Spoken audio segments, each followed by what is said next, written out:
Мұхамеджан Тынышпаевтың туғанына 145 жылға орай Талдықорған қаласындағы облыстық Мұхамеджан Тынышпаев атындағы музейге келіп, мұрағаттармен таныстық.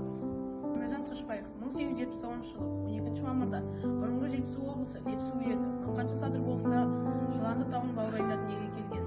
Ол теміржолшы, ағартушы ғалым, Алашорда қозғалысының құрушыларының бірі екенін баршамызға мәлім.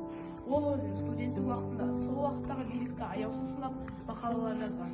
Сонымен қоса, патша билігінде оппозициядағы орыстың түрлі партияларына түркішіл және мұсылмандық қозғалыстарға да қатысады.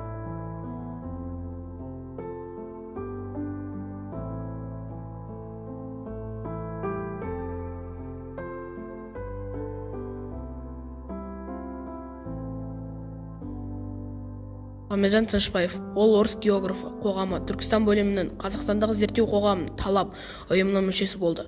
Түркістан ұлттық бірлігі ұйымның қызметіне ат салсады. Халқымыздың тарихи күрделі, бұрын зерттелмеген кезеңдеріне арнап дерек көздерді бай, ғылыми тұрғыда негізделген іргелі еңбектер жазады. Оның тарихта терең түсіне білгендігі, зерттеушілігі қазақ халқының өміріне, кейінгі тағдырына әсер еткен ірі оқиғаларды түп қазық етіп алып, жүйелі түрде қарастыруына байқалады. Бұл пікірге Тынышпаевтың еңбектеріндегі қырғыз-қазақ руларының шежіресі, қырғыз-қазақтың шығу тегі, қазақ этнонимі туралы, алтын орданың күйреуі және қазақ хандығының құрылу тарихы, ақтабан шұбырында секілді тағы да басқа тақырыптағы еңбектерді дәлел бола алады. Қазақ тарихының көне дәуірі, орта ғасырлар кезеңі, жаңа заман ретінде жеке қарастырылатын күрделі мәселелерді кеңінен қамтуға талпынса, тарихшы ғалымның өзіндік қалыптасқан тарихи көзқарасы бар екендігі аңғартады. Сонымен қатар еңбектерді ұлттық мүдде тұрғысында жазылуымен ерекшеленеді.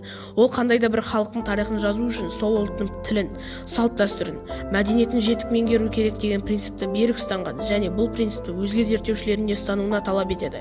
Тынышпаев 1922 жылдың Түркістан АКСР су шаруашылығы басқармасында Ташкентте жер суландыру бөлімінде, Қызылорда қаласының құрылыс жөндеу жұмыстарында Жетісу губерниясы атқару комитетінің жол бөлімінде еңбек етіп, өз білікті инженер, маман ретінде таныта білді. 1927 жылы Түркістан-Сібір темір жол құрылысына еңбек етті. Тынышпаевтың кәсіби шеберлігі Түрксіб құрылысына салу барысында айрықша танылады. Осы еңбектердің қарамасына Тынышпаев кеңестік биліктің қуғын-сүргініне ұшырап, Түрксібті салып жатқан кезінде 1930 жылы тамыздың 3-інде тұтқынға алынады. Оған тап жауы буржуазияшыл, ұлтшыл деген айыптарға тағылады. Кейінгі жылдарда үнемі бақылауда болған ол ақырында кеңестік саяси қуғын-сүргініне құрбаны болады. Өз ерлерін ескермесе, ел тегі қайдан алсын кемеңгерді дегендей, осындай ұлы тұлғаларымыздың өнеге өмірімен танысып, құрметтей білейік.